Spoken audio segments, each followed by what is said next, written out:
네, 잠시 후에 톰 행사 특강을 진행하도록 하겠습니다. 이번 학기의 마지막 프로그램인데요. 오늘은 위맥공제보험연구소 김영기 소장님, 김영기 박사님을 모시고서 공제산업 현황과 과제라는 주제의 강연을 듣도록 하겠습니다. 김영기 박사님은 그 보험 분야, 또 공제 분야에서 오랫동안 연구 및 교육 활동을 하셨고요. 일본 메이지 대학에서 박사학위를 받으셨습니다. 오늘 그 대학원 무역학과 학생 및 교광사님들을 위해서 특별히 시간을 내셔서 토요일 날 말씀을 해주시겠습니다. 제가 시간을 평상시와 달리 3시간에 1시 반으로 변경해서 안내는 했는데 전달이 잘 안 되는 것 같습니다. 미안합니다. 참석자는 많지는 않지만 녹화를 했다가 나중에 못 보는 학생들에게 볼 수 있도록 했습니다. 그러면은 최민수 교수님도 참석해 주셨고요. 강연을 시작하도록 하겠습니다. 카메라 있는 분들은 카메라 켜주시기 부탁드립니다. 예, 안녕하십니까. 오늘 그 공제산업 현황 및 과제에 대해서 말씀드릴 박사님 김형기라고 혹시 합니다. 카메라 치실 수 있으신가요? 카메라? 네네. 카메라 비디오인가요? 네네. 비디오 누르시면 켜집니다. 이제 보입니다. 네. 되나요? 네네. 됐나요? 네, 네, 네네. 네. 아이고, 예. 예, 오늘 그 공제산업 현황 및 과제에 대해서 말씀드릴 김형기라고 합니다. 예. 이 공제산업은, 어떤 면에서는 좀 생소한 뭐 그런 부분도 있을 수 있는데, 우리가 보험과 달리 공제라고 하면 좀 생소한 분야라고 할 수도 있겠는데요. 근데 이제 우리나라에서는 이제 이 60년대와 70년대 이렇게 이제 발전을 시작해가지고요. 현재는 뭐 이 보험 산업에 버금가는 정도는 아니지만 보험 산업과 상당히 아주 비슷한 그런 이 발전을 거듭해 오고 있습니다. 그래가지고 이 공제산업, 우리나라의 그 공제조합이요, 전체적으로 한 120개 정도 이렇게 있는 걸로 예상을 하고 있는데, 근데 이제 그 중에는 이 역사가 오래된 그런 공제조합 같은 경우는 상당히 규모가 커가지고요, 거의 그 보험회사에 가까운 그런 규모를 자랑하고 있는 이 공제조합들도 상당히 꽤 많습니다. 그래서 우리나라에서 보험회사에서는, 또 보험산업에 있어서는 이 공제조합이라든가 공제산업에 대해서 약 10여 년 전만 해도 그렇게 크게 이렇게 좀 관심을 갖지 않고 좀 봐왔다, 이렇게 볼 수 있는데, 이것이 이제 점점 규모가 커지다 보니까 공제라든가 공제조합이라든가 공제산업에 대해서 상당히 주목을 하게 됐고, 문제는 이제 제가 늘 일상적으로 최근에 와서 뭐 생각을 많이 하게 되는데요. 뭐냐면 이제 이 보험 산업에 가까운 그런 성장을 하고 있음에도 불구하고 우리나라에서는 그렇게 많지 않은 공제산업, 공제조합에 대해서 연구하고 또 스타디하는 그런 이 모임이라든가 전문가들이 많지 않다라는 것이 현재의 실상인 것 같습니다. 근데 앞으로 여러분께서 우리 대학원에 계신 분들이라고 제가 오늘 정 교수님한테 말씀드리는데요. 그래서 이제 우리나라의 공제 산업에 대해서 깊이 있게 연구할 수 있는 기회가 된다면 상당히 좋은 기회라고 생각이 들고, 특히 이제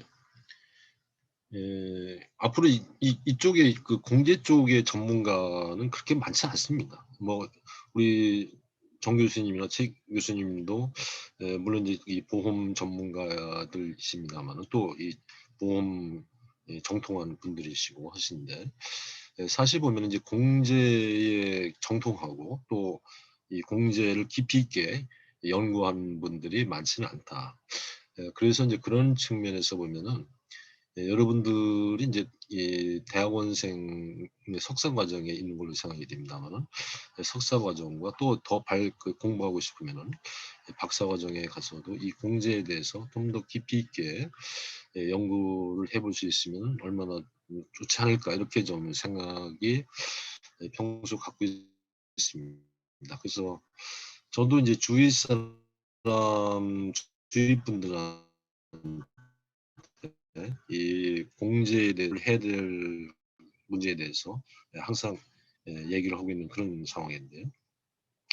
아무튼 저도 이제 공제에 대해서는 그렇게 뭐 아주 뭐 깊이 있게 이렇게 뭐 오랫동안 이 문제에 대해서 다루지는 않았습니다만 최근 한 5년 가까이 이 공제에 대해서 관심을 갖고 또 이 미국에 일본에서 이 공제에 관련된 연구회가 있어가지고 같이 거기에 이제 그 참여를 하면서 2달에 한 번씩 참여를 하면서 공제에 대해서 좀 스터디를 하고 그렇게 이제 지내고 있습니다. 그래서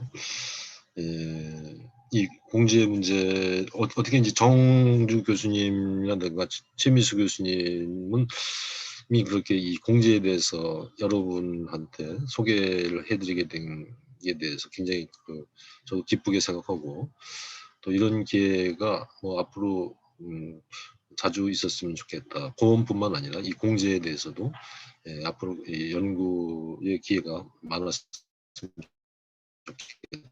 이렇게 생각은 드는데요. 오늘 그 공제산업의 현황 및 우리나라 국내 산업, 공제산업 중심으로 해가지고 기초적이고 좀, 좀 발전적인 면, 개념적인 면 이런 측면에서 또 어떤 문제점이 있는가 우리나라 공제산업의 문제점이라든가 과제를 어떤 것을 갖고 가고 있는가 하는 문제들을 한번 생각하면 해보는 정도로 이렇게 간단하게 소개하는 정도로만 말씀드리도록 하겠고 특히 이제 뭐 거기에 깊이 있는 측면의 얘기는 가급적 오늘 그 파일 중에서 말씀드리는 것 중에서는 뭐 피하지 않을까. 물론 이제 나중에 여러분 오늘 참여하신 분들께서 또 질문을 해주시면 제가 그에 따라서 답변을 해드리도록 그렇게 하겠습니다. 우선 이 공제 현황 및 과제 관련돼서 이 목차는 공제의 탄생 및 발전, 그다음에 공제와 보험의 차이점에 대해서, 그다음에 공제산업 현황, 공제산업 과제 이렇게 이제 4파트로 나눠서 말씀드리겠습니다. 그래서 이 첫 번째를 공제의 탄생 및 발전이라고 보면은요, 우리가 이게 공제라고 하는 것은 우리는 이 의의가 뭐냐, 공제의 의의가 뭐냐 하는 것인데요.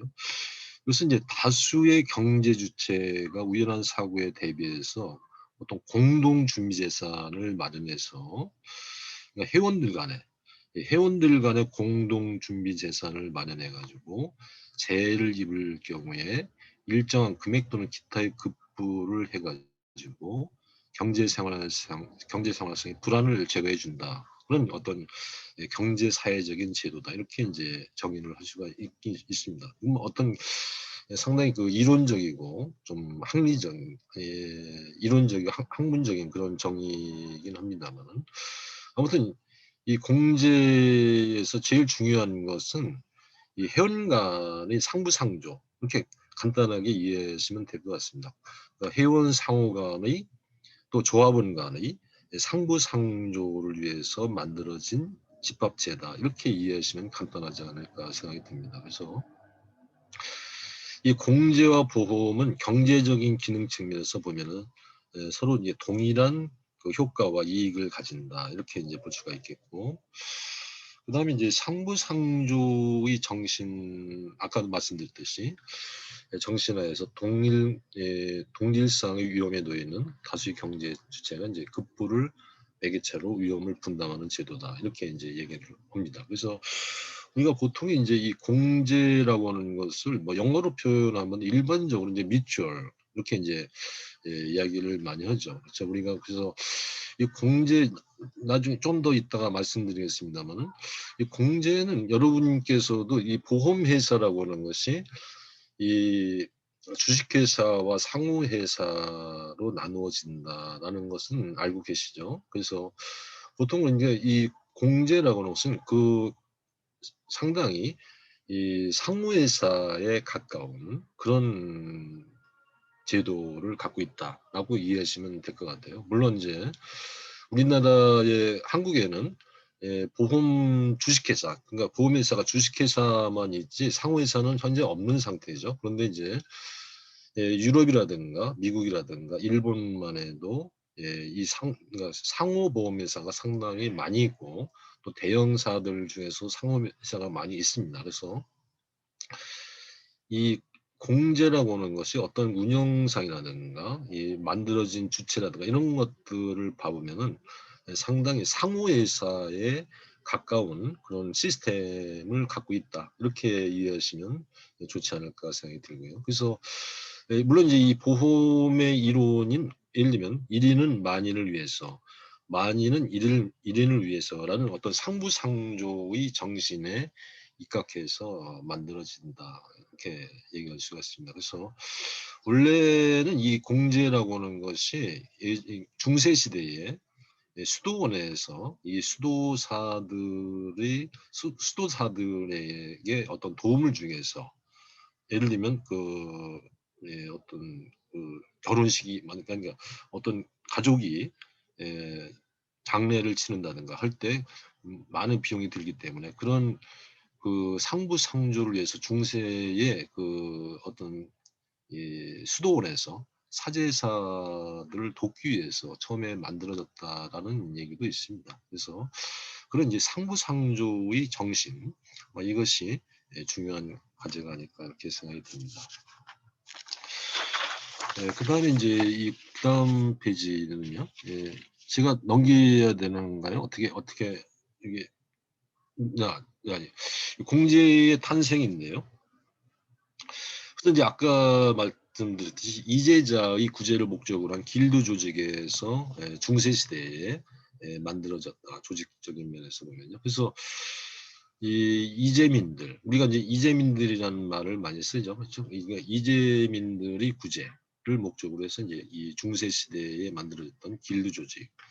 그다음에 이제 아까 말씀드렸듯이 이 수도원에서 이런 그 공제가 만들어지기 시작했고, 그다음에 이제 이 1638년에 우회조합이라고 하는 그러니까 화재가 발생했을 때 화재 어떤 그 그 공제에 가입된 이 회원들이 화재 사고에 대비해서 서로 이제 도와줄 수 있는 그런 화재 공제 사업도 개시를 했습니다. 그래서 이제 이 함부르크 화재 금고도 설립을 했고 이렇게 되는데요. 근데 이제 우리가 이 공제는 중세 시대에 이렇게 이제 시작이 됐는데 주식회사 체제는 우리가 이제 17세기 영국, 네덜란드의 동인도 회사에서 기원한다. 이런 얘기는 여러분께서 익히 많이 공부를 하셨을 걸로 생각이 됩니다. 그다음에 이제 이 공제의 발전인데요. 이 공제는 이 영국이라든가 영연방 국가에서는 우회조합이라든가 그다음에 주택금융조합 이렇게 이제 표현을 하고 있고, 그다음에 독일의 경우에는 재공제 주제. 그래서 이제 운팔카세라는 공제 업무 및 예방 업무에 독일의 경우에는 이런 재해 공제 위주로 발달되어 왔고요. 미국의 경우에는 그 리스크 보유 단체다 이런 의미로서, 그러니까 그 리스크를 보유하는 단체로서 이 공제가 발전해 왔다. 이렇게 이제 얘기를 하고 있고요.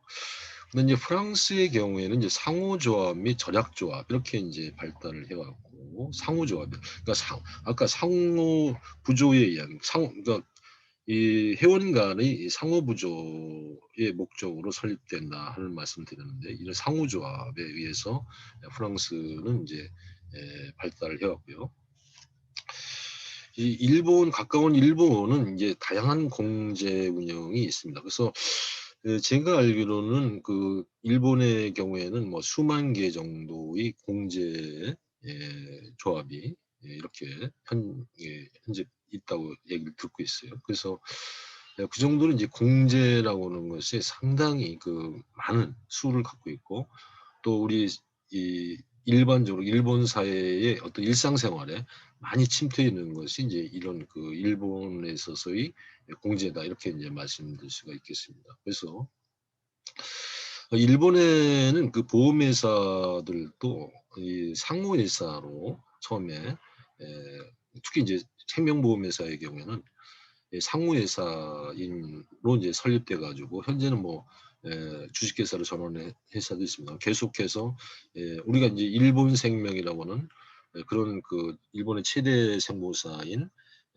일본생명 같은 경우도 상호회사로 현재 있습니다만 역시 이제 이런 그 공제 관련된 그런 부분이 발달되어 있다 보니까 이 상호회사의 성격, 그러니까 이 주식회사도 보험회사도 상호회사의 성격을 갖고 있는 회사들이 상당히 많다 이렇게 얘기할 수가 있겠죠. 그래서 모르겠습니다. 제가 그 중국의 경우에 그 공제라고 하는 것도 조사를 해봤는데요. 그렇게 이제 좀 문헌상으로 나타나 있지는 않아서 제가 명확하게 지금 말씀을 제가 드리진 못하는데 아무튼 중국에도 공제는 있을 걸로 이렇게 생각이 듭니다. 그래서 향후에도 여러분이 에서도 이제 공제에 대해서 관심을 갖게 되면 그만큼 좋은 그 연구 대상이 될 수 있고 또 중요한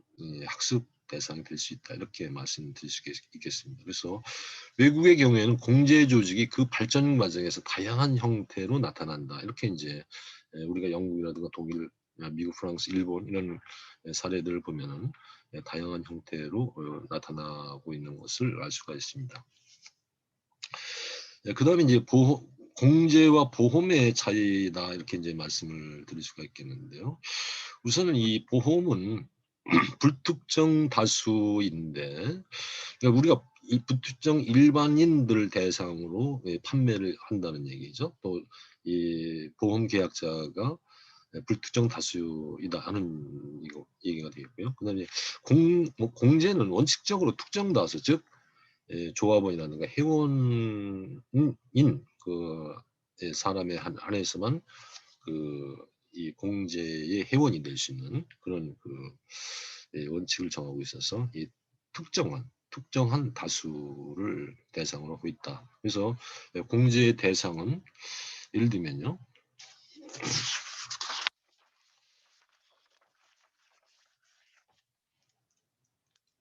이 협동조합원이라든가 노동조합원, 그다음에 일반 조합원, 그다음에 지역별 조직단체, 상공회의소의 그 연합, 공사법상의 단체, 특정 지역 종사자 및 회원 이렇게 이제 되어 있습니다. 그래서 이 공제의 대상은 우리 우선 이제 공제라고 하는 것이 이 협동조합에서 기원을 하고 있는 그 공제들도 상당히 많이 있습니다. 우리나라의 경우에 있어서 물론 이제 외국에 있어서도 마찬가지입니다만은 이 협동조합 체제에서 처음에 이 현재 그 공제로 협동조합으로 계속 남아 있는 공제도 있고 그래서 협동조합의 시스템에 의해서 처음에 이제 공제가 시작됐다 이렇게 이제 말씀드릴 수가 있겠는데 특히 여러분이 잘 아시는 뭐 수협이라든가 농협 그다음에 새마을 공제 우리나라예요. 그다음에 그런 그다음에 우체국이라든가 이런 우체국 보험이 있지 않습니까? 그런 것들이 대개 이 협동조합에 의해서 처음에 만들어졌던 거죠. 그래서 이 이제 공제의 대상이 협동조합원이나 그다음에 노동조합원, 예를 들면 노동 관련된 그런 공제들. 근데 일반 조합원이다 하는 것은 이제 일반 그 소비자들을 조합으로 대상으로 한다는 얘기인데요.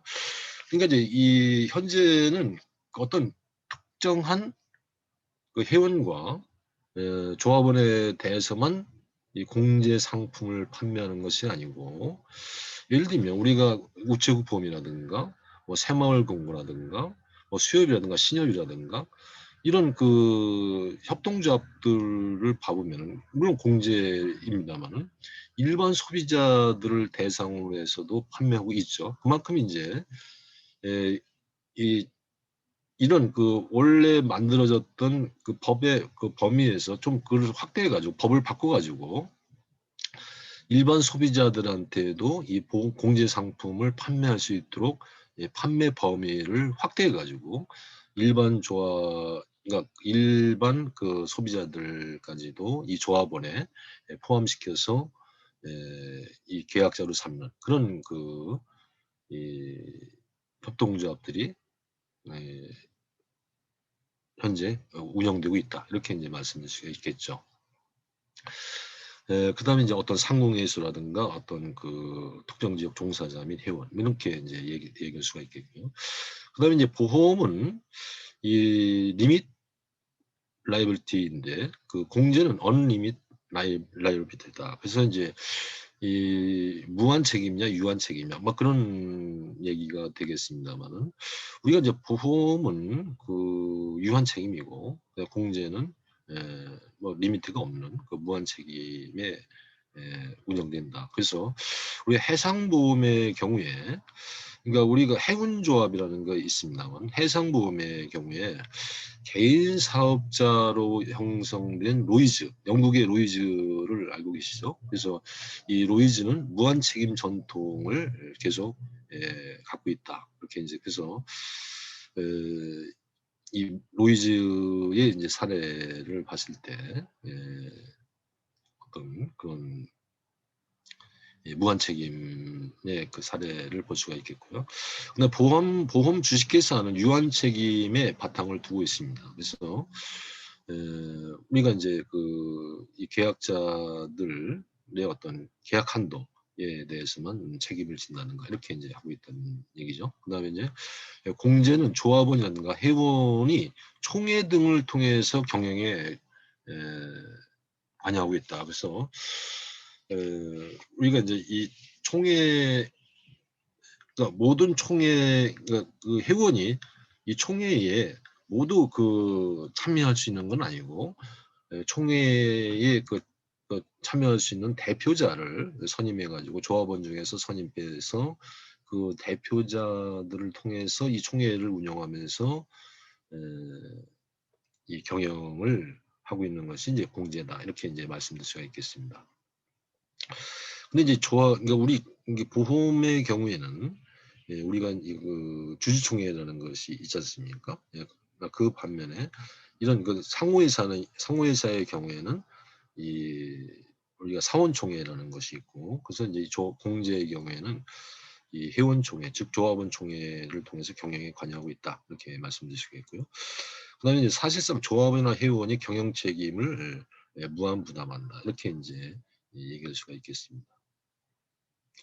그다음에 세 번째로 보험은 이제 영리 추구인데 공제는 비영리 조직이다. 이렇게 말씀드릴 수가 있습니다. 그래서 보험은 가격 산정에 있어서 영리성을 가장 우선시하죠. 특히 이제 보험 주식회사인 경우에 그렇게 말씀드릴 수 있겠고, 공제는 이 상품의 내용을 회원 요구에 부합하게 구성을 합니다. 그래서 회원들이 필요로 하는 그런 그 공제 상품을 개발하는 것이 일반적으로. 그래서 이 공제들은 이 공제 상품, 우리가 보험의 경우는 보험 상품이라고 얘기합니다만은 공제는 공제 상품을 판매하는데 그렇게 이 상품의 개수가 많지가 않습니다. 그래서 아주 그 한정된, 그래서 이제 조합원들이 요구하는 그런 상품 위주로 판매를 하는 것이 이 공제 상품이다. 이렇게 얘기할 수가 있겠습니다. 그다음에 공제는 공익과 조합원 요구에 따른 사업 조성이라든가 담보 범위를 확대를 해 나가고 그래서 이 예를 들면 뭐 어디 다쳤을 때 그다음에 어디 누가 뭐 상해를 입었을 때 이런 담보 범위 이런 것들도 조합원의 요구에 따라서 조합원의 니드에 따라서 이것을 더 넓혀 간다든가 이렇게 인제 공제가 운영이 되고 있다는 얘기고요. 공제는 이익을 공적 사업과 조합원에게 배분한다. 그래서 이 공제에도 이익이 발생하겠죠. 그래서 이 보험 주식회사는 이 이익이 발생하면은 주로 인제 주주가 가져가게 되어 있습니다마는 공제의 경우에는 이것을 회원의 어떤 복지 차원이라든가 회원을 위한 어떤 사업 예를 들면 뭐 이 회원을 위한 복지 사업 아니면 이 휴양 사업 뭐 이런 것들로 휴양원을 운영한다든가 이런 걸로 이렇게 인제 배분을 하는 것이 인제 일반적입니다. 그다음에 이제 이 보험과 공제에 있어서 관련 법규라든가 의사결정 기구는 어떤 것이 있는가 하는 건데요. 이 관련 법규는 우리가 이제 보험의 경우에는 이 상법에 근거를 해서 보험에 관련된 보험회사에 관련된 이런 규제에 관련해서 행정 원칙을 정하는 것이 인제 이 보험업법이다. 이렇게 인제 얘기할 수가 있겠는데요. 이 공제는 상법과 보험업법의 적용을 받지 않습니다. 우리나라 현재는요. 그래서 우선 공제가 만들어지는 구조가 좀 특별합니다.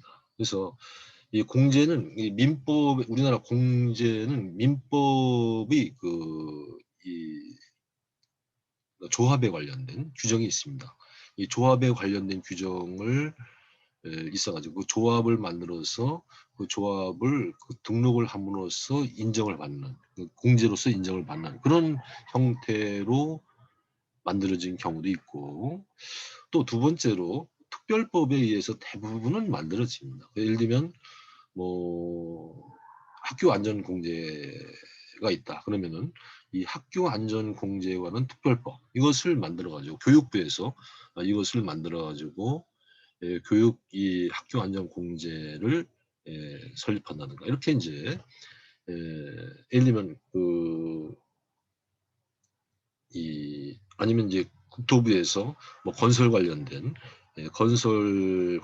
그런 공제들을 만들 때 국토부에서 특별히 이 법을 만들어 가지고 이 어느 건설 공제 공제조 한다면은 이 건설 공제 조합의 설립에 관한 특별법 이런 것을 제정을 해 가지고 따로 이 특별법을 만들어서 공제를 설립하는 것이 더 일반적입니다. 그래서 민법에 의해서 만들어진 경우도 있고 특별법에 의해서 만들어진 경우가 있는데 그래서 인제 이 공제를 만드는 것이 사실은 간단치는 않습니다. 또 시간이 금방 만들어지는 건 아닙니다. 그래서 보통 특별법을 통과하려면 특별법은 국회를 통해서 통과를 해야 되죠. 그래서 그만큼 이제 준비 기간도 길고 그래서 보통은 3-4년 정도 공제 하나가 만들어지려면 보통 특별법에 의해서 만들어진 경우는 보통 뭐 길게는 3-4년 뭐 짧게는 2-3년 이렇게 인제 걸린다고들 합니다. 그래서 이 공제는 민법과 특별법에 의해서 만들어지는데 그러다 보니까 우리가 인제 이 공제의 그러니까 보험의 경우에는 여러분이 잘 아시다시피 금융위원회라든가 그다음에 금융감독원 이렇게 인제 감독을 받게 되는데 이 공제는 금융위원회라든가 우리나라의 금융감독원의 규제를 받지 않습니다. 그래서 아까 말씀드렸듯이 특별법을 만드는 정부 기구 예를 들면 국토부가 만든 특별법에 의해서 공제가 설립됐다 하면은 국토부가 그 공제에 대해서 감독을 하는 감독 기구가 됩니다. 예를 들면 교육부의 특별법에 의해서 만들어졌다면은 교육부가 그런 그 공제를 관할하는 그런 주무관청이 된다. 이렇게 이제 여러 현재는 여러 관청들이 그러니까 주무관청이 다 이렇게 나눠져 있습니다. 그러니까 그 공제의 성격에 따라서 뭐 교육 분야, 특별 분야, 뭐 환경청이냐, 아니면 그 공정거래위원회냐, 뭐 다 나눠져 있습니다. 그래서 그런 것들이 이제 이 좀 보험과 다른 것이다 하는 것이고요. 그다음에 의사결정기구는 이 보험은 주주총회에서 이 의사결정을 하고 공제는 조합원 총회라든가 이사회 이렇게 되어 있고요. 그다음에 이제 이 기초자산은 보험은 이제 자본금에 의해서 만들어지는데 이 공제는 회원 간의 출자금 아니면 회원 그다음에 정부의 지원금. 그러니까 정부도 최근에는 이런 공제를 만드는 데 있어서 이 일부 전부 물론 이제 전부를 내는 경우도 있습니다만 일부를 이 공제 설립할 때 출원해 가지고 출자금 형태로 정부의 재정이 들어가는 경우도 있습니다. 그다음에 이제 사업 범위에 대해서 말씀드리면은 보험은 이제 보험 사업과 부수 사업, 즉 보험 관련 사업을 하게 되죠. 근데 이제 이 공제는 이 공제 본연의 사업을 하게 되고 예를 들면 뭐 우리가 연금에 관련된 공제다 하면 연금 관련된 거, 그다음에 배상 책임에 관련된 거면 배상 책임에 관련된 거, 그다음에 이제 상해 관련된 관련된 것이 주 목적이라면 상해 관련된 사업 이런 것들이 주요 사업이 된다는 얘기죠. 그다음에 이제 각종 경제 사업 및 신용 사업 등 어떤 그 직종 관련 사업을 하고 있고, 그다음 안전 예방, 국가 등 지원 사업, 그다음에 조합원, 복지 사업 뭐 이런 것들이 이제 공제의 사업 범위가 된다 이렇게 말씀드릴 수가 있습니다. 그다음에 이제 규제 감독에 있어서 보면은요, 건전성 감독과 영업 행위 관련돼서 말씀드리면 이 보험은 이 우리가 이제 RBC 규제라고 그래가지고 이 RBC에 의해서 이 건전성 감독을 하게 되죠. 그래서 이 자산 위험이라든가 보험 위험, 금리 변동 위험, 뭐 경영 위험 이런 것들이 이제 RBC를 산정하는 데서 중요한 요소가 되긴 합니다. 그다음에 이제 영업 행위에 있어서도 모집 부당 모집이라든가 이 적합성의 원칙에 의해서 이 설명 의무를 다 하는가 하는 것. 그다음에 광고를 하는 데 있어서도 상당히 규제가 있고, 그다음에 중복 계약에 대해서는 반드시 확인을 해야 되는 그런 그 손해보험의 경우에요. 그런 그 영업행위 규제를 하고 있죠. 근데 이제 공제는 적절한 건전성 및 감독은 이제 필요하다. 라고 이제 얘기를 하는데 아까 우리가 공제 설립에 관련해서 말씀드렸듯이 공제는 주무관청에서 주로 이제 이 특별법을 만든 주무관청에서 감독을 하고 규제를 하고 있다 이렇게 이제 말씀드렸는데, 근데 이제 실상은 그 주무관청의 그 공제 조합들에 관련해서 담당하는 인원들이 몇 명 안 됩니다.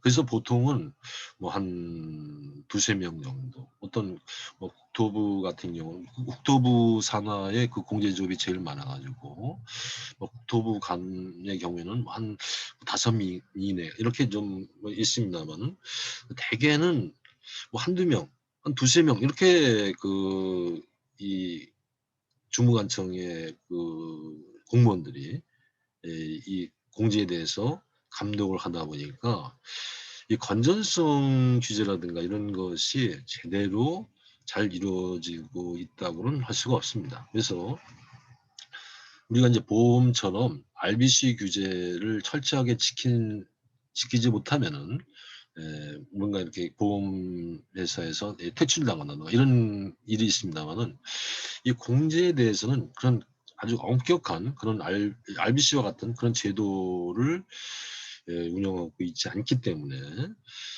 건전성 규제 측면이 문제가 되고 있고, 그래서 이제 예, 솔직하게 말씀드리면 이 공제기관들, 공제조합들이 자신들은 얘기를 합니다. 뭐라고 얘기했냐. 우리는 건전성이 좀 악화돼 가지고 만약에 파산 위기에 처하면 당연히 국가가 정부에서 지원금을 내줄 것이다. 이렇게 이제 그 막연하게 기대감을 갖고 있는 그런 공제조합들이 많다는 것이 이제 좀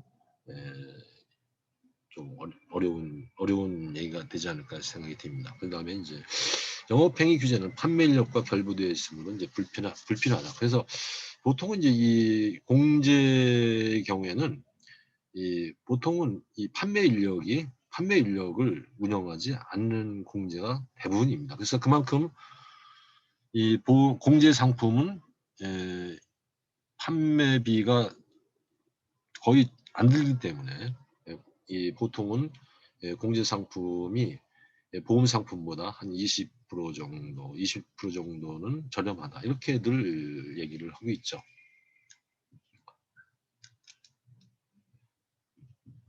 예.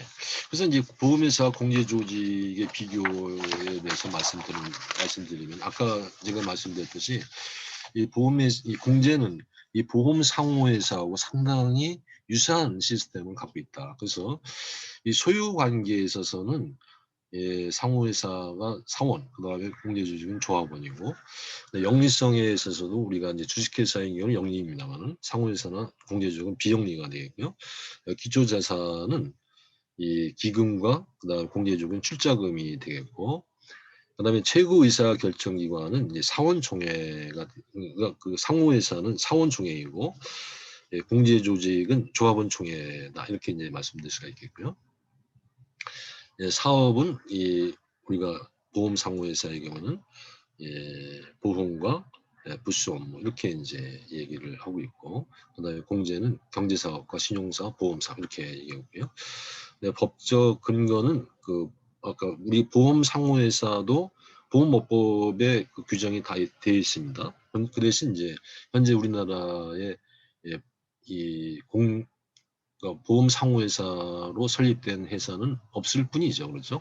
그다음에 이제 공제 조직은 민법과 특별법에 의해서 만들어지고 있습니다. 그래서 아까 제가 자세하게 말씀드렸죠. 이 특별법에 의해서 주무관청에서 이 공제 조직을 만드는 것이 일반적이다 하는 것이고, 그래서 감독도 이 공제 조직은 이 담당 부처, 그러니까 소관 부처다. 그러니까 담당 부처에서 담당 정부기관에서 감독을 하고 규제를 하고 있다. 그다음에 이 보험상호회사에게는 금융감독 조직에서 감독을 한다. 이렇게 이제 약간 그런 면에서는 차이가 있지 않을까 생각이 됩니다. 그 대신 그렇다 하더라도 이 보험 상호회사와 공제는 상당히 유사한 그런 그 조직이다 이렇게 말씀드릴 수가 있겠고요.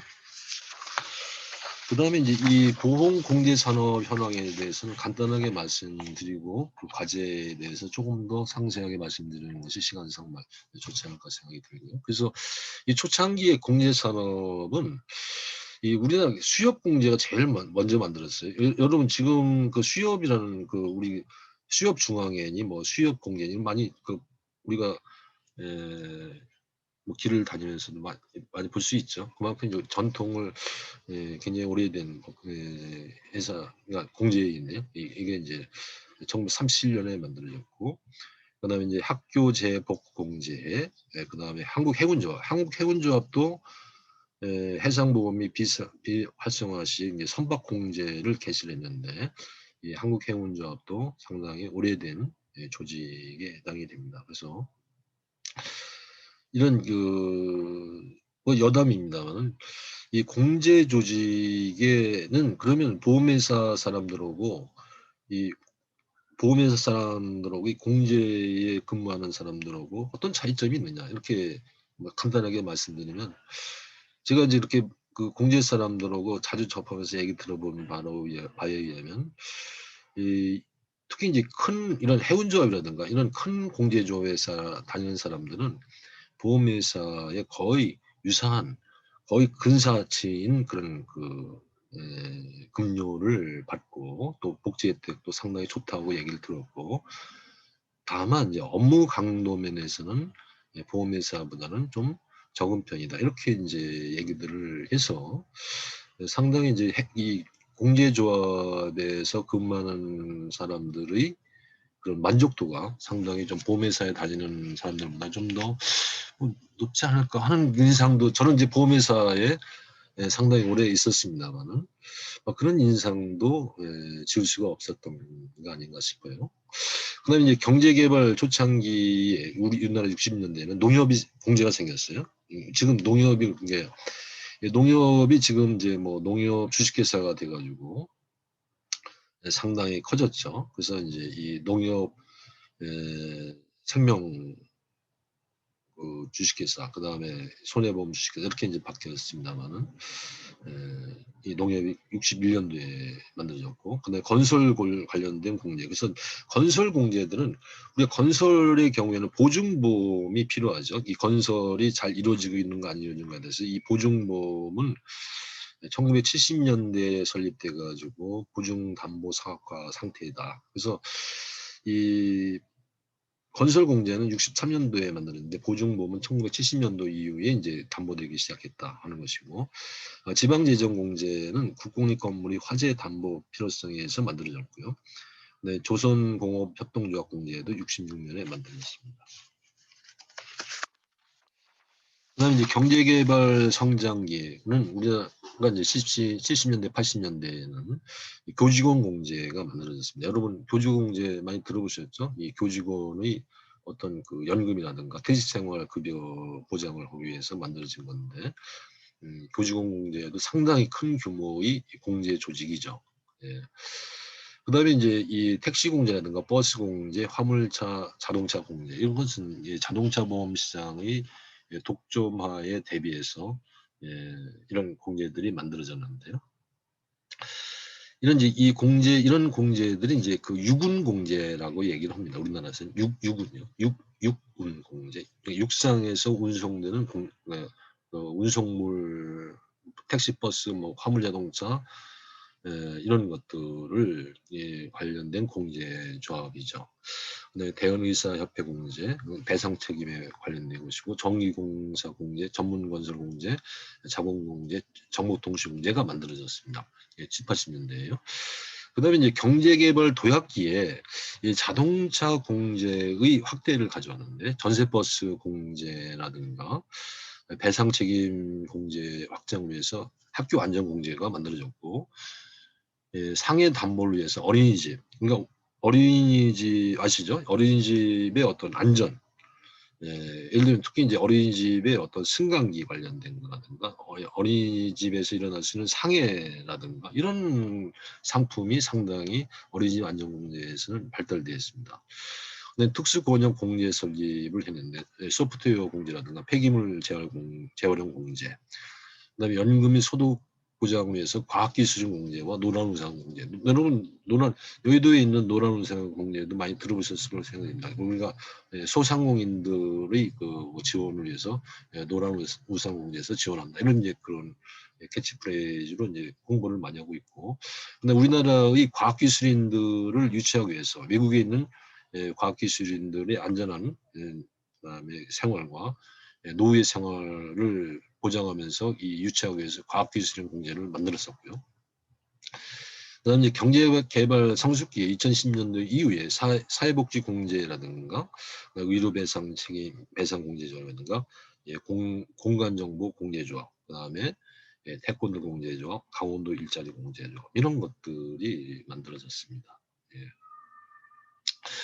그래서 이제 우리가 경제개발 단계별 공제기관 수를 봐보면은 현재는 약 한 120개 정도, 정확한 수치는 통계는 그게 어느 기관이고, 대통령 예전에 국무총리실 산하에서도 이 통계를 냈었고, 현재는 이제 보험 관련된 기관이라든가 이런 데서도 이제 이 공제의 정확한 수치를 뭐 내려고 노력합니다만, 근데 발표되는 숫자가 다 이렇게 약간씩 다릅니다. 그만큼 이제 이 공제의 공제조합 수가 정확하지는 않다. 그 대신 현재는 한 120개 정도라고만 이렇게 이제 추측을 하고 있습니다. 그래서 1970년대에 7개 있던 것이 우리가 이제 1900, 그러니까 2000년도에 그 좀 만들어지고 2011년 이후에 급격하게 많이 만들어졌다. 그러니까 최근 2011년에 60개 했던 것이 지금 한 10여 년 사이에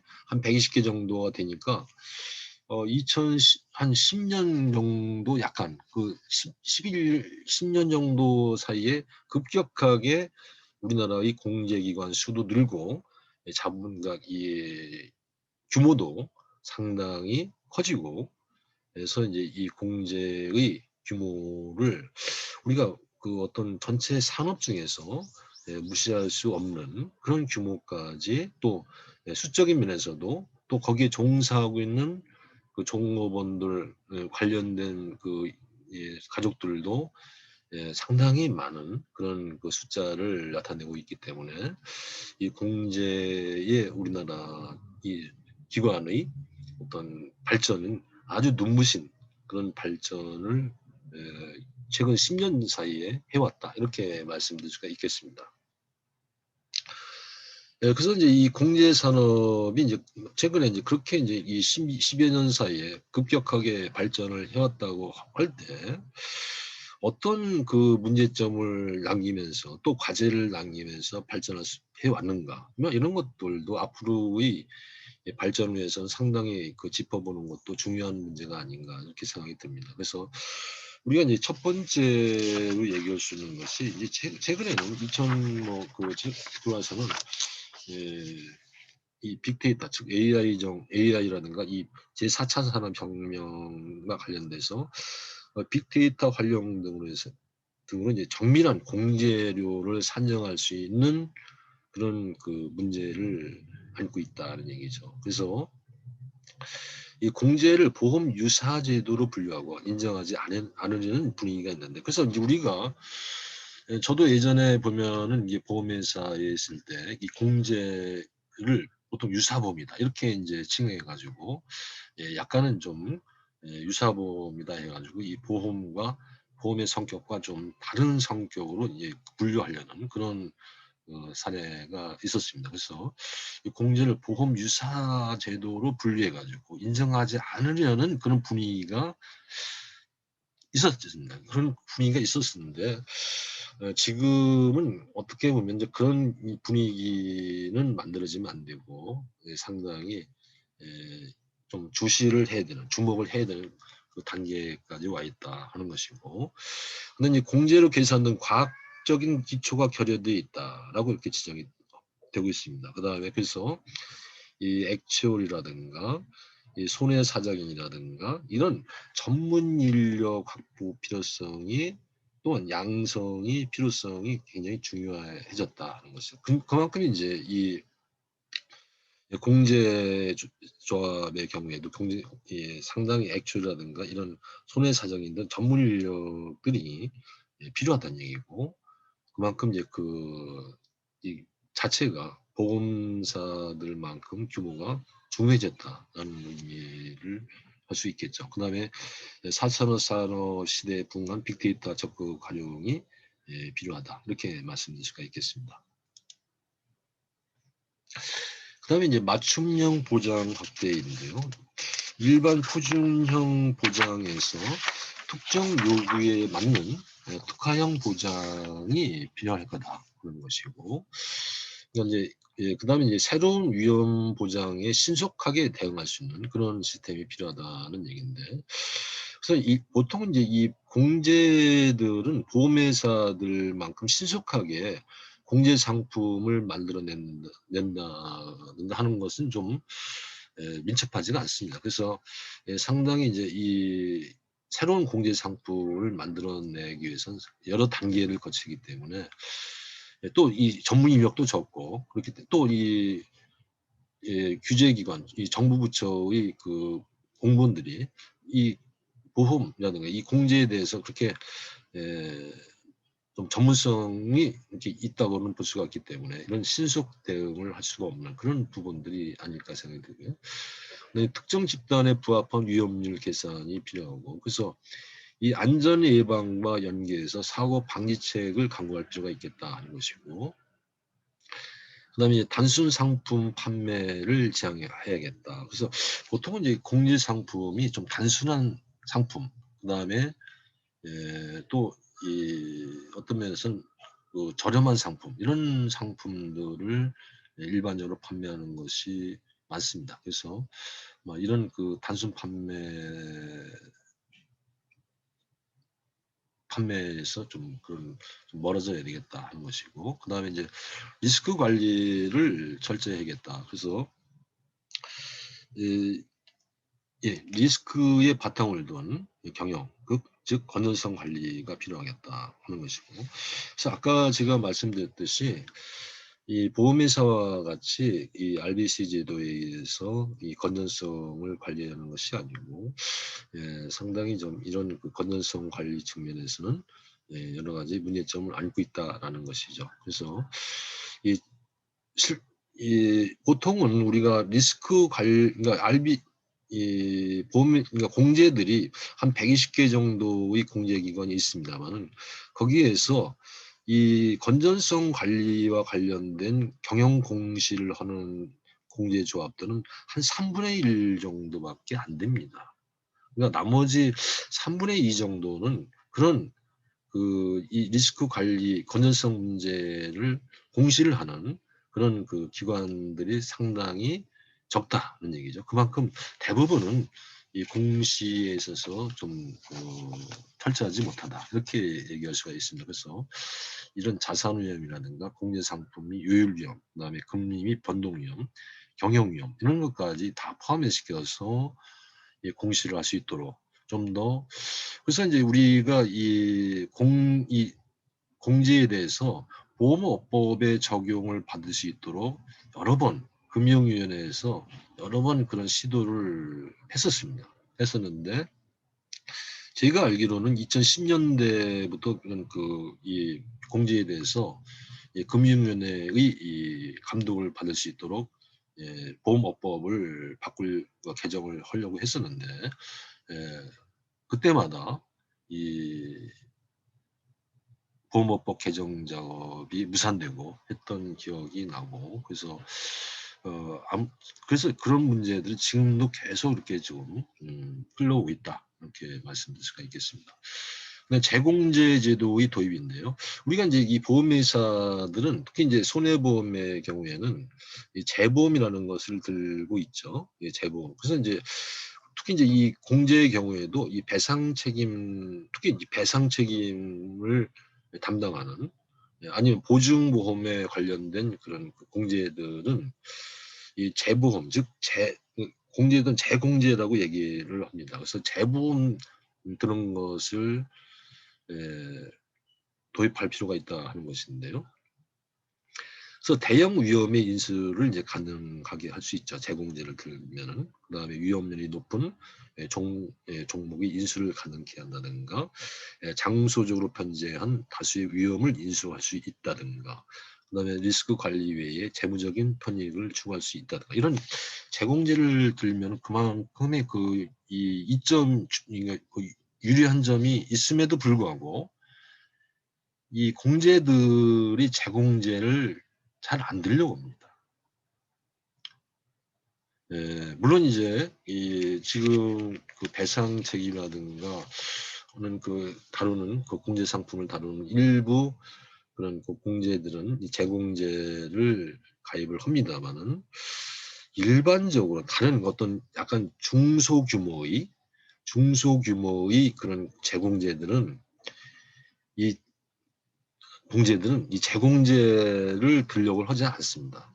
그래서 이 중소규모 정도의 그러니까 공제 조합에 근무하는 사람들 얘기를 들어보면은 왜 재공제를 안 드느냐, 이렇게 얘기를 물어보면은, 우리가 그 건전성 규제를 통해 만약에 이 재공제를 안 들어가지고 건전성 문제라든가 이 보상 문제에 있어서 이 위험에 닥치게 되면 당연히 주무관청에서 지원금을 내줄 거다, 이렇게 이제 얘기를 합니다. 그만큼 좀 그런 생각이 팽배해 있기 때문에 재공제를 안 드는 것이 아닌가 이렇게 생각이 들어요. 그래서 이런 그 재공제 문제가 공제기관들에 있어서는 상당히 중요한 문제가 현재 되고 있습니다. 그래서 이 반면에 일본 같은 경우는 재공제를 의무적으로 이제 가입하도록 법제화를 시켜놓고 있어요. 그래서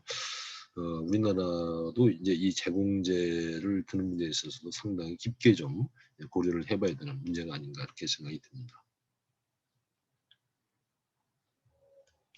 그다음에 이제 자산운용률 수익률 제고 문제인데요. 특히 이제 저금리 하에서 자산운용 수익률 제고가 이제 핵심 과제인데, 물론 이제 최근에는 저금리에서 이제 중금리 뭐 이렇게 고금리로 갈 양상을 보이고 있습니다만은, 그래서 이 아까도 제가 말씀드렸듯이 최근에 한 10여 년 사이에 이 공제 조합들이 어떤 그 수적인 면에서도 늘어났지만 규모도 전체적인 그 자산운용 규모도 상당히 큰 규모로 많이 늘어났어요. 상당히 커졌어요. 그래서 이런 기관들에서 금융 전문가의 채용이 또 양성이 꼭 필요하다. 이 부분이 상당히 이 자산운용 문제가 큰 문제로 대두가 되고 있습니다. 그래서 시대에 맞는 자산운용 포트폴리오를 구성한다든가 안전성을 해치지 않는 그런 수익성을 추구한다든가, 그래서 자산운용 부문을 핵심 경영 그 영역 부문으로 이제 승격을 해서 이 자산운용 부문을 좀 중요하게 경영 내부에서 다룰 필요가 있겠다 이렇게 하는 것이고요. 그다음에 이제 여섯 번째로 이제 조합원 즉 회원 복지 증진 및 공익에 기여토록 유도할 필요가 있겠다 하는 것인데요.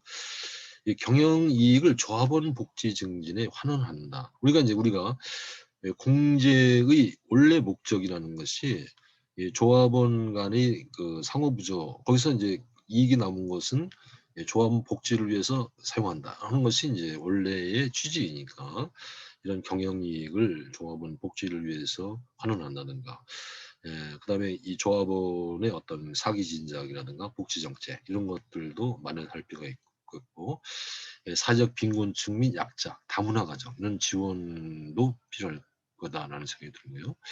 그다음에 이제 관련 정보기관도 공공기관의 정책 지원이 필요하고, 다양한 공익기업 활동 정리가 필요하다. 이런 여러 가지 어떤 그런 나중 이 공제의 사회적인 기여 측면에서 이런 부분을 얘기할 수 있지 않을까. 그래서 그만큼 이제 우리가 이 ESG 경영이라는 것을 최근에 많이 얘기합니다만은, 그래서 이제 ESG 경영에 있어서 물론 이제 이 최근에 보험회사들도 ESG 경영을 상당히 많이 확대하고 있고 또 추진하고 있고 그렇게 하고 있습니다만은, 이 공제조합에서도 앞으로 이런 ESG 경영 관련된 것을 깊이 관심을 갖고 볼 필요가 있다. 이렇게 이제 얘기를 할 수가 있지 않을까 생각이 듭니다. 그다음에 이제 일곱 번째로 일반 소비자를 대상으로 한 공제 문제에 있어서는 규제 차익 발생 측면에서, 그다음에 공정경쟁 측면에서 불공정한 규제가 있고 소비자 보호가 미흡한 그런 부분이 있다는 것인데요.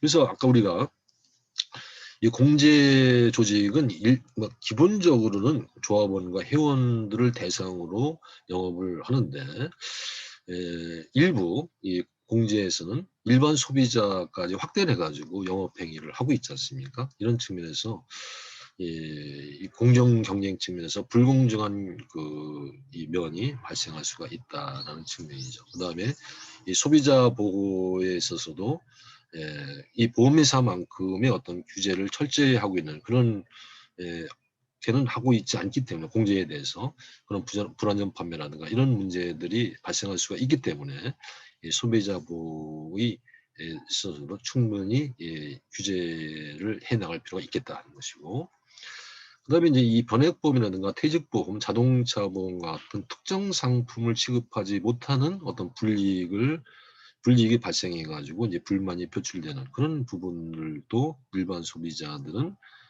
가지고 있을 수 있다는 얘기를 말씀드릴 수 있지 않을까 생각이 됩니다. 여기까지 이제 그 공제 관련된 현황 및 과제에 대해서 말씀드렸는데요. 글쎄요, 뭐 이 이상 더 말씀드릴 수는 있겠습니다만은, 제한된 시간에서 말씀드리다 보니까 현황이라든가 그다음에 발전적인 측면, 그다음에 어떤 우리가 안고 있는 문제점, 그러니까 공제 조직이 안고 있는 문제점, 이런 것들을 중심으로 말씀드리는데, 그래서 아직까지 우리가 이제 이 수적으로라든가 규모적인 측면에서 상당히 많이 커지긴 했습니다만, 공제 조직이 많이 커지긴 했는데, 이 규제적인 측면에서 보호법의 규제를 안 받다 보니까 상당히 건전성 문제라든가 영업행위 규제라든가 이런 여러 가지 면에서 상당히 과제를 안고 있다라는 것을 결론적으로 말씀드릴 수 있지 않을까 생각이 됩니다. 혹시 질문이 혹시 있으시면 말씀을 해주시기 바라겠습니다. 네, 김영기 박사님 감사합니다. 공주의 개념부터 발전 과정, 여러 가지 과제 관련된 이슈들도 말씀을 해주셨습니다. 네, 지금부터 잠시 Q&A 시간을 갖도록 하겠습니다. 질문 있는 분은 질문해 주시기 바랍니다.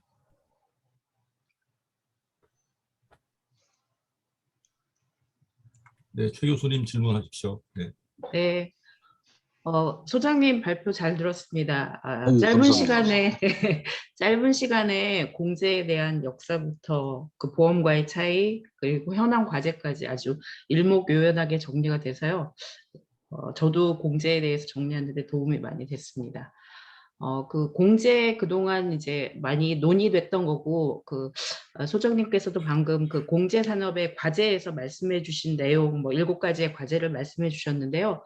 그 과제를 이제 해결할 수 있는 방법 중에 하나, 다양하게 120개의 공제가 있는데 규모도 굉장히 천차만별이잖아요. 아주 큰 공제부터 아주 적은 공제까지.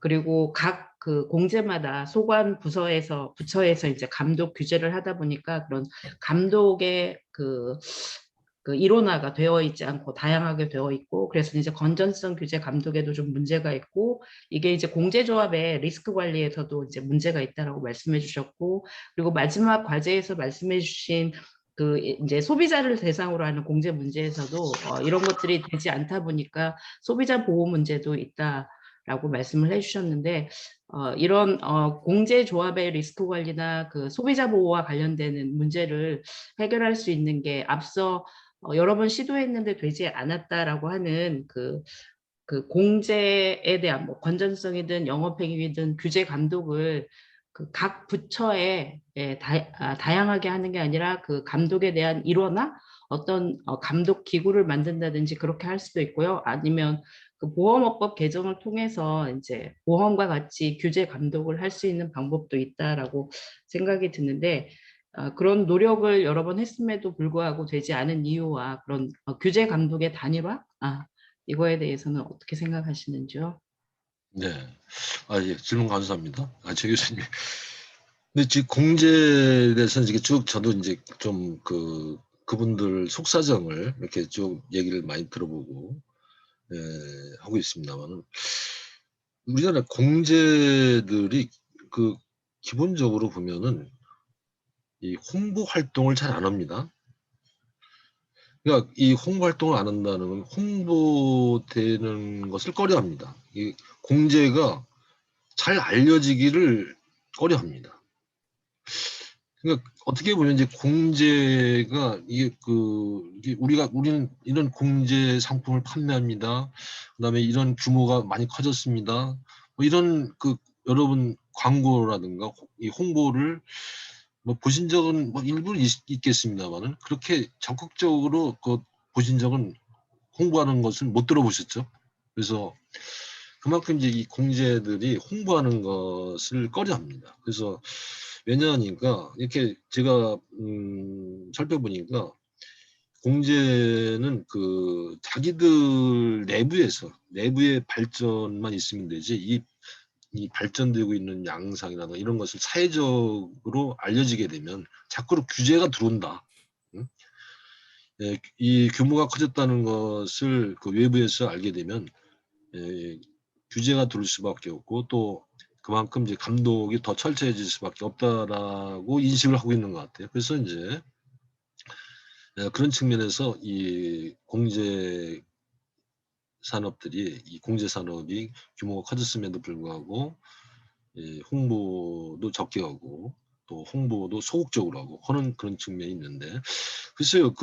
최근에 이제 보험업법이 작년에 개정이 돼 가지고 금융위원회에서 건전성 감독에 있어서만큼은 이 주무관청에서 금융감독원과 협의를 하도록 그렇게 인제 얘기가 바뀌었어요. 바뀌긴 했는데 그게 이제 지금까지는 그런 협의가 뭐 이루어진 적이 없었어요. 한 건도 없었어요. 그런데 앞으로는 인제 그런 게 이제 바뀌어 나갈지는 이 공제조합들이 바꿔 나갈지는 잘 모르겠습니다. 모르겠지만 그래서 인제 이 일본의 경우에도 그런 문제를 상당히 고심을 해 가지고 보험업법에 아예 공제는 이 보험업법의 적용을 받는다라고 이렇게 일반적인 그런 규정을 두고 있는데 그래서 우리나라도 이 공제에 대해서는 어느 순간에는 물론 이제 여러 가지 의견 수렴 과정을 거쳐야겠습니다마는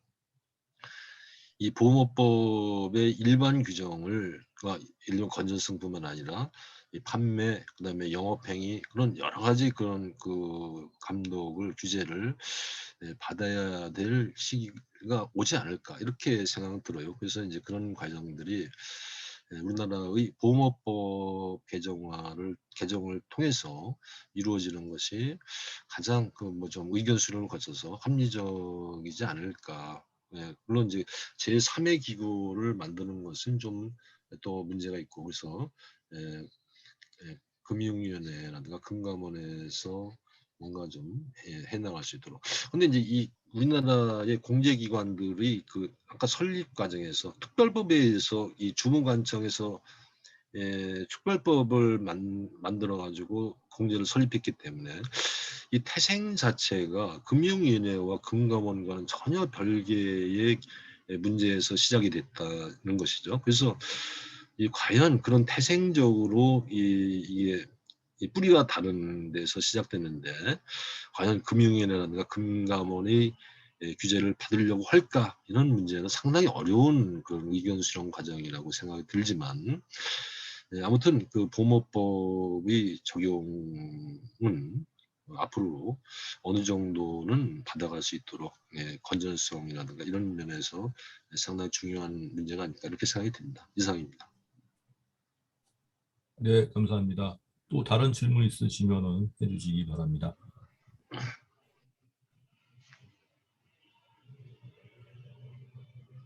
네. 네, 저도 한 가지 질문 드리면은 이 열어놓은 경제개발 단계별 공제기관 수를 보면요. 대략 한 10년에 2배씩 늘어나는 것 같습니다. 2019년에 117개, 2011년에 60개, 2002년에 32개, 1990년에 18개 이런 식으로 10년에 배씩 늘어나는 걸 보여주는데요. 앞으로도 이렇게 계속 늘어날 것인지 지금 한국의 경제 발전 단계가 어느 정도에 와 있고 일본도 추세가 비슷한지 다른지 좀 아시면 말씀해 주시기 바랍니다. 일본의 경우에는 생활협동조합이 상당히 지역별로 또 세분화되어 있어가지고 특히 이제 생활협동, 생협이라고 얘기하죠. 생협. 우리나라도 생협이 있죠. 생활협동조합이 제일 규모가 크고요. 숫자가 제일 많다는 얘기죠. 그런 측면에서 이제 생각해 보면 우리나라의 경우에도 지금 보면은 1년에 한 3-4개 정도는 계속 만들어져요. 매년요. 지금도요. 그래서 역시 이제 이 공제가 필요한 부분 어떤 직역 그다음에 전문성 이런 부분들은 많이 있는 것 같아요. 그래서 이런 공제는 앞으로도 좀 더 한 5년, 10년 사이에는 좀 계속 늘어날 추세가 아닐까 이렇게 생각이 들고 그래서 어떤 숫자적인 측면을 이제 우리가 늘려가는 건 중요합니다만은 그보다도 여러 가지 이제 좀 어떻게 이 공제를 잘 규제를 해 나갈 것인가 하는 문제도 함께 고민을 해야 되는 그런 문제를 안고 있다 이렇게 말씀드리고 그래서 이제 공제는 숫자적으로도 상당히 계속 늘어날 것 같다는 생각을 갖고 있습니다. 예, 네, 감사합니다. 이상입니다. 네, 또 질문 있으시면 해주시기 바랍니다.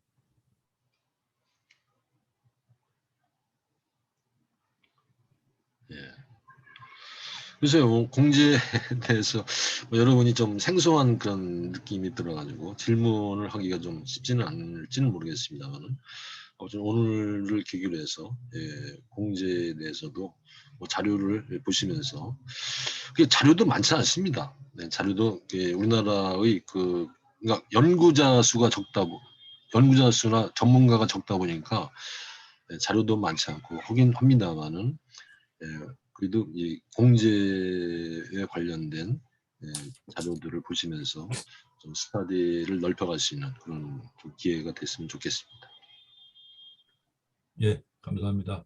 김영길 박사님께서 오늘 새로운 분야, 여러분들에게 좀 생소한 새로운 분야, 이 공제에 대해서 소개를 해주셨습니다.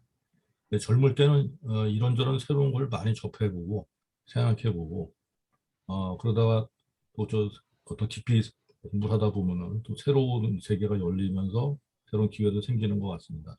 그런 면에서 오늘 저희 트레이드 ESG 그리고 리스크 매니지먼트 주제로 해서 한 학기 동안 12번에 걸쳐서 특강을 했습니다. 마지막 피날레를 멋지게 장식해 주셨습니다.